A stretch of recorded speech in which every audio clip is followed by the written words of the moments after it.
Hello students, welcome to class 11 physics. In this video we are going to discuss about the potential energy as well as the gravitational potential energy.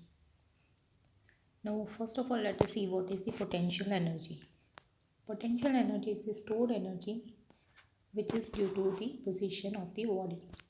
If configuration of the system changes then its potential energy changes.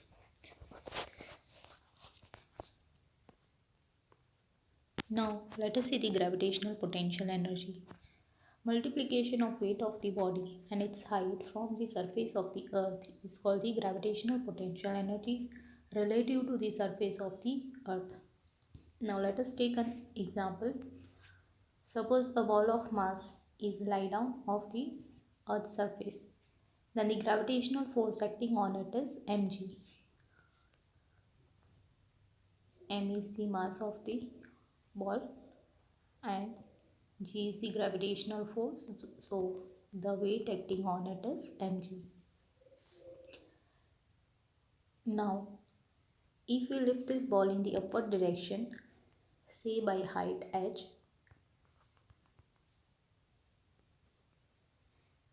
then the work done by this external force is W equals to Fd cos theta. But F equals to mg and D equals to h and theta equals to 0 degree.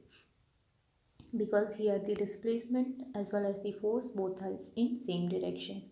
So we can write from this W equals to F is replaced by mg, D is replaced by h, and over here theta is 0 degree. So cos 0 degree is 1.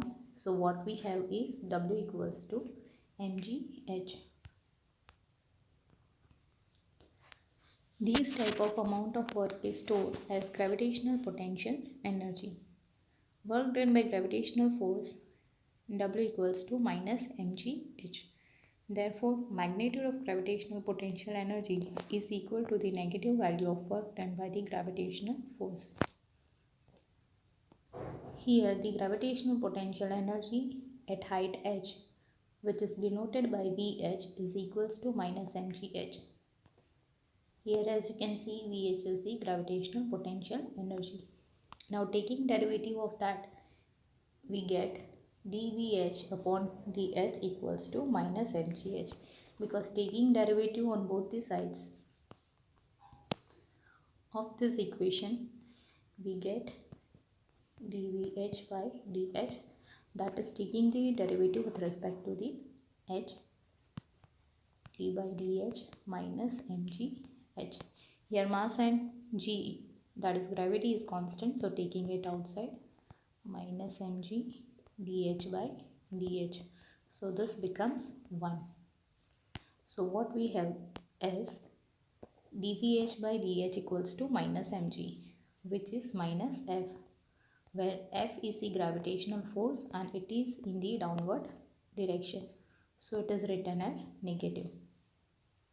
When a ball falls freely, then its speed increases. Its speed is obtained when it touches the earth by equation of the motion, that is the kinematic equation. V square minus u square equals to twice g h. This is the kinematic equation for a body falling freely, where u is equals to 0, that is the initial velocity is 0. So from this equation we can write v square equals to twice g h. Now in this equation, when we multiply with m by 2 on both the sides, we get m by 2 v square equals to twice g h into m by 2. So here 2 gets cancelled. On the left hand side we are having the equation half mv square. On the right hand side we are having the equation mgh. So what does this equation indicate? That the gravitational potential energy of the free fall body is converted into kinetic energy.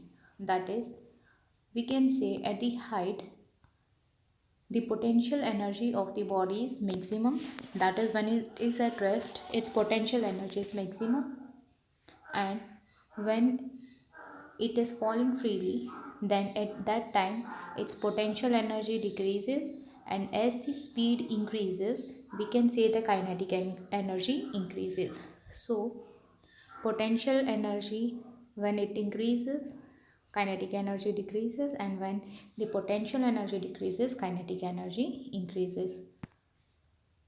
And the dimensional formula for the potential energy is m1l2 t raised to minus 2, and its SI unit is joule. So students, you may note down this theory.